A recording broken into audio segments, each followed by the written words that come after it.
എൻസൈക്ലോവിങ്സിൻ്റെ പുതിയൊരു വീഡിയോയിലേക്ക് നിങ്ങൾക്ക് ഏവർക്കും സ്വാഗതം. അപ്പോൾ നമ്മൾ ഈ വീഡിയോയിൽ ഉൾപ്പെടുത്താൻ പോകുന്നത് മുതിർന്ന പൗരന്മാർക്ക് ഗ്ലൂക്കോമീറ്റർ സൗജന്യമായി ലഭിക്കുന്ന വയോമധുരം പദ്ധതിയുമായി ബന്ധപ്പെട്ട കുറച്ച് അനുബന്ധ വിവരങ്ങളാണ്. അപ്പോൾ നമ്മുടെ വീഡിയോസ് ആദ്യമായി കാണുന്ന സുഹൃത്തുക്കളാണെങ്കിൽ ആദ്യമേ തന്നെ നമ്മുടെ ചാനൽ സബ്സ്ക്രൈബ് ചെയ്ത് ചാനലിൻ്റെ ലിങ്ക് നിങ്ങളുടെ സുഹൃത്തുക്കളിലേക്കും ഷെയർ ചെയ്ത് കൊടുക്കുക. ഇന്ത്യയിൽ ഏറ്റവും കൂടുതൽ പ്രമേഹ ബാധിതരുള്ള സംസ്ഥാനം കേരളമാണ്. ICMRൻ്റെ അടുത്തിടെ നടത്തിയ പഠനങ്ങളുടെ അടിസ്ഥാനത്തിൽ കേരളത്തിൽ 19.4% പേർക്ക് പ്രമേഹ രോഗമുണ്ട്. കേരളത്തിലെ 80% വൃദ്ധജനങ്ങളും പ്രമേഹ ബാധിതരാണ്.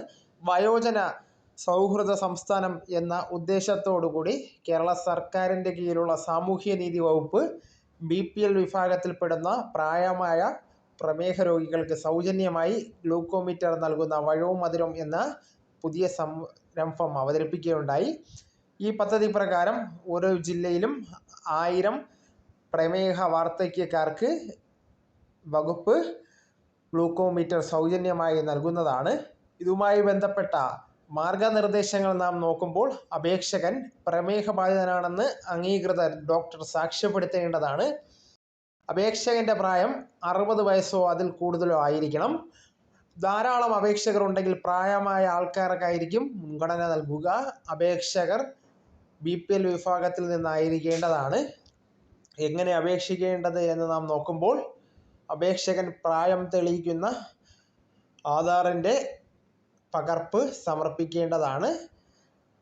അപേക്ഷകൻ പ്രമേഹബാധിതനാണെന്ന് ഗവൺമെൻറ് ഡോക്ടർ അല്ലെങ്കിൽ NRHM ഡോക്ടർ സാക്ഷ്യപ്പെടുത്തുന്ന സർട്ടിഫിക്കറ്റ് നൽകണം.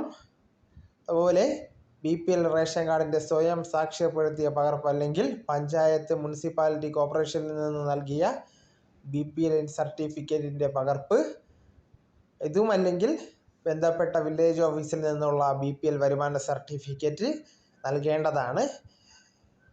ഇത് നാം ആരെയാണ് ബന്ധപ്പെടേണ്ടതെന്ന് നാം നോക്കുമ്പോൾ നമ്മൾ ഈ പൂരിപ്പിച്ച അപേക്ഷാ ഫോറം എല്ലാം ഉൾപ്പെടെ അനുബന്ധ രേഖകൾ സഹിതം ബന്ധപ്പെട്ട ജില്ലാ സാമൂഹ്യ നീതി ഓഫീസർക്ക് സമർപ്പിക്കാവുന്നതാണ്.